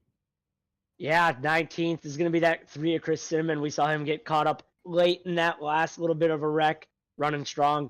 Jacob Klinkar going to come home 20th. Jimmy Emos in the 21st spot. Stephen Thomas, 22nd. Justin White, your longtime second, third place runner in that 23rd finishing position. Zach Hartwick coming home 24th. And Nathan Maurer having some unfortunate issues. Running second, finishes out in the 25th spot. James Morris running out 26th. Chris Blanchard, Derek Kilgore, Ron Hunter rounding out top 29. And your CJ Fonda coming home 30th. And Johnny Lawrence and Trey Pitts getting caught up early in that first lap incident, being 31st and 32nd. Yeah, and again, big thanks to, of course, Mr. TJ Moore for handling the race directing operations, if you will. So, fun times. And Stephen Light, Joe Doucette, Keith Bradley will be on the way to grab a word with Hunter Parsons. He'll handle their post-race wrap-up. I'll be back with you guys on Sunday night after I take care of a little NASCAR broadcasting with Flow Racing over the weekend at the Battle of the Stars. And Hunter, been fun working with you again, man. It's been a good night. Just sheer domination by the Chevrolet of Asheville, Stephen Light. For sure, it was a good race here. Good, clean racing for the most part. A couple little bit of an incidents, but overall, I would say this was a very good race. For being Darlington, being a very tricky track to try and get around, and these drivers did a very good job adapting with one another, trying to be there at the end. Yeah, no doubt about it. By the way, thanks to Adam Flieger, Brady LaBeouf, all the people behind NASRA. William Taylor, hope we get him back here next week. Hunter, thank you again for letting me work alongside with you, buddy. And again, Stephen Light is the winner. We will take one more final commercial break. Hunter Parsons will handle your top 3 podium interviews and set the stage for what's coming next week. This is the NASCAR Triple M Pulling Truck Series and the Acme Markets 200. Stephen Light, the Dominator, here at the Darlington Lady in Black. I'll be back with you guys for the Next Gen Cup Cars on Sunday at Las Vegas. Take care.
Welcome back to Darlington. Welcome back to Darlington here tonight, where we just wrapped up the Acme Markets 200 here, where we saw the 97 of Stephen Light just annihilate the field here tonight. No one really contesting him for a race win. He did end up finishing with just about an 8.5-second lead over Joey Doucette and Keith Bradley. But right now, we will be catching up with your third place finisher, the 29 of Keith Bradley. Well, Keith, you drove that 29 Viagra machine hard tonight. Ultimately coming up a little bit short of a win, but still a third place finish, and definitely something you got to be proud of here tonight at Darlington. Oh, absolutely. The way my races have went the last couple of weeks, they've definitely been hard. Yeah, we see here on the broadcast right now, a little bit of front end damage, and we kind of noticed that a little bit early on in this race. Did that play any sort of factor into how your truck handled here tonight? It was definitely tighter, and then as the run went, it just kept getting tighter and tighter and tighter to where I really couldn't do nothing but really back the corners up, and then it hurt me in the long run, which sucks, but it is what it is. Racing's racing. I want to apologize to Devin Painter. I got into him going into one. We had a slow truck in front of us, and I had no clue, and just got into him a little bit, but I think I've made really good friends with that wall in turn 4. we see a lot of drivers did make friends with both walls in turn 4 and turn 2. Early on in that final stage, we kind of saw you almost put a charge on Stephen Light. What was kind of your game plan there, trying to catch up with him and ultimately trying to put a pass on him, as he seemed to be at the top of the field here tonight? Oh yeah, he was on rails, and I pushed about as hard as I could. I just moved to triple monitor, so I was having peripheral issues. I kept forgetting where I was on the racetrack, and it never failed. I'd make a mistake after mistake after mistake, and then ultimately I would drive too hard into 4 and forget where I was at and hit the wall. I told the guys if I got $1 for every time I hit the wall, I'd have a couple bucks right now. For sure. Ultimately, a third place here at Darlington. It's a pretty tricky racetrack to get around. The time is yours. Any shout-outs or thanks, and we'll let you get back to your team here tonight. Yeah, I want to thank John Hedrick over at Over the Top Designs for painting our trucks for us. He keeps us looking good every week. Puts up with all of our bull crap when we get wrecked out and stuff. I want to thank teammates Chris Cinnamon, Taylor Peacock, and Chris Blanchard. We're slowly but surely finding our grip here. I know we've all had some really bad luck, but it's starting to turn around. And then thank Dan's Top Not Cheating Pulling. He hopped on board for primary sponsor this season again. Grant's Tactical Hydro Dipping. They're a new sponsor to us. Trying to remember, we got so many I can't. Brucey Racewear, Hoopty's Garage, Pulse Poppers, Triple M Pulling, M1 Race Cars are a new sponsor to the league.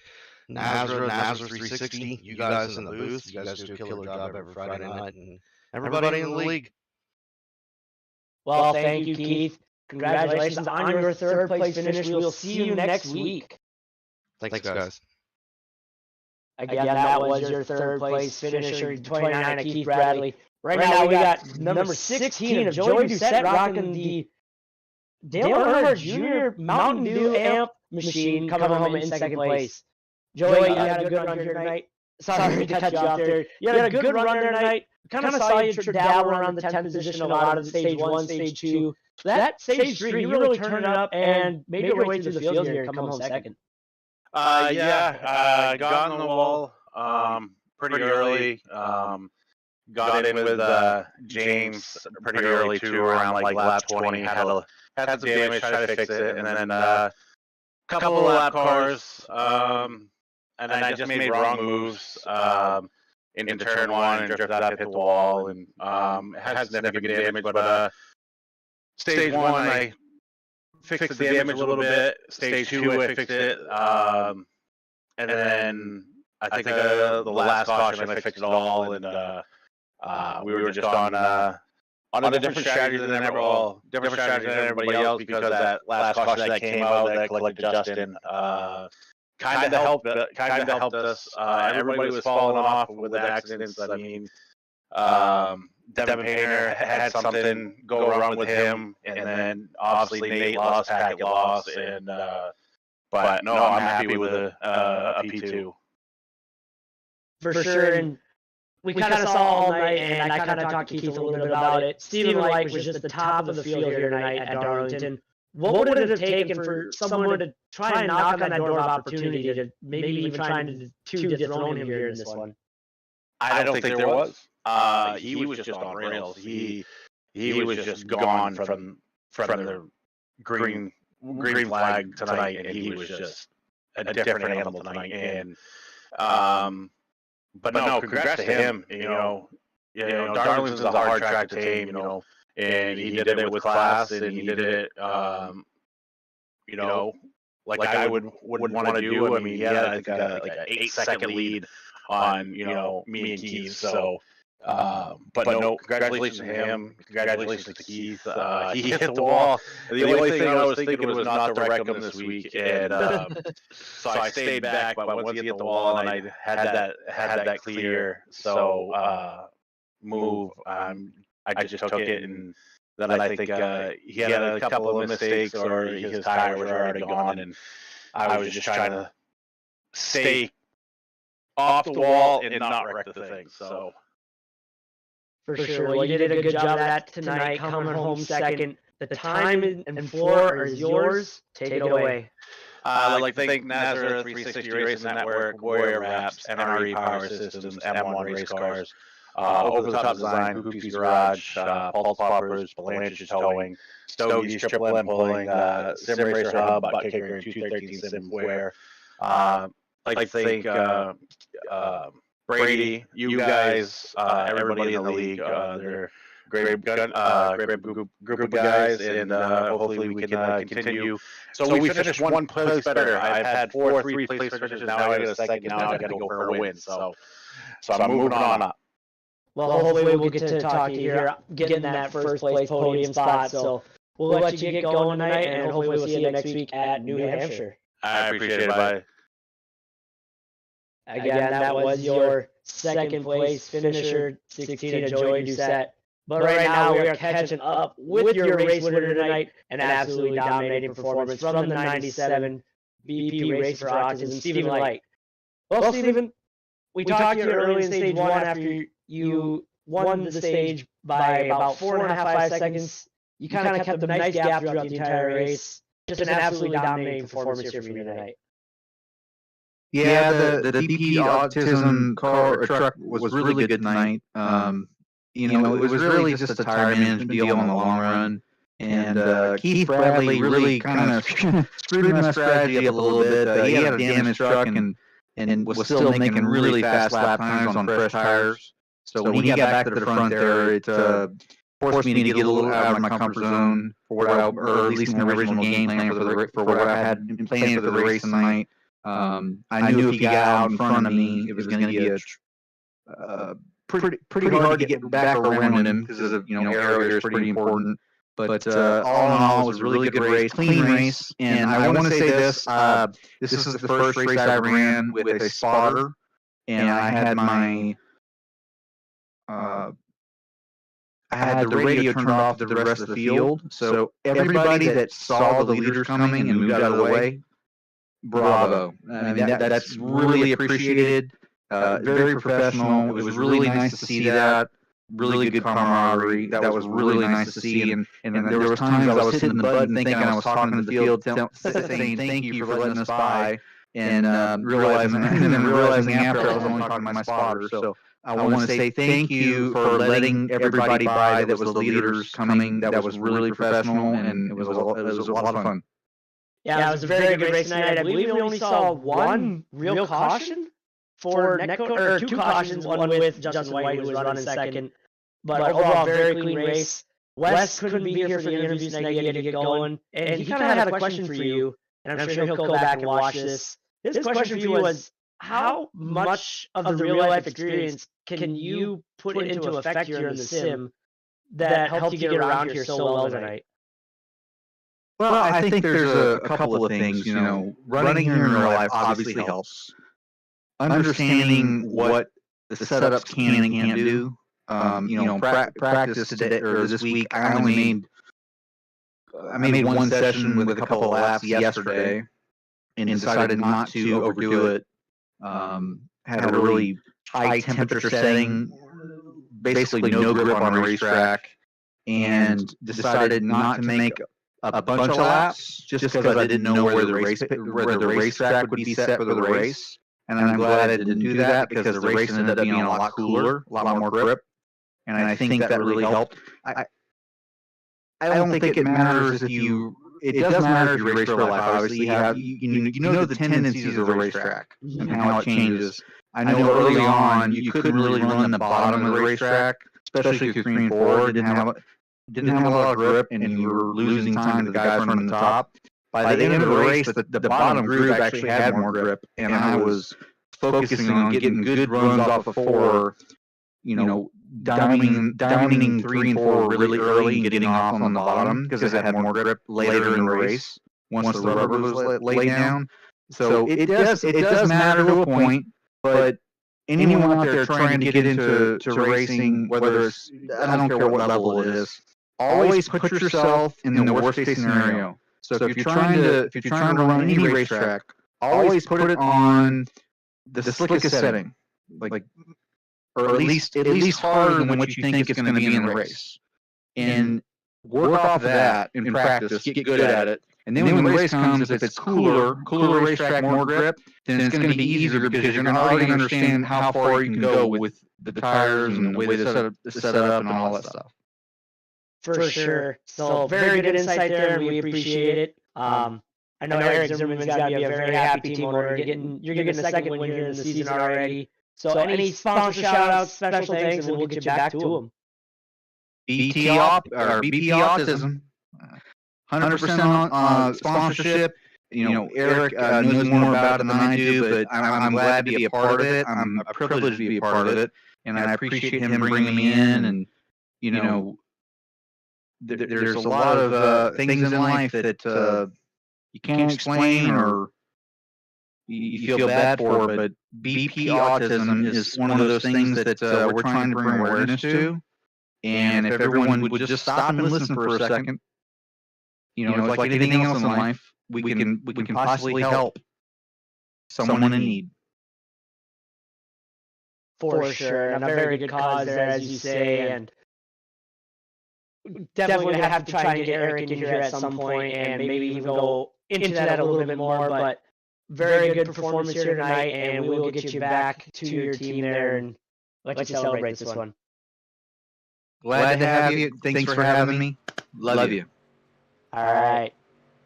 Again, that was your race winner, the 97 BP Racing for Autism. Absolutely dominating performance tonight from that 97 Stephen Light.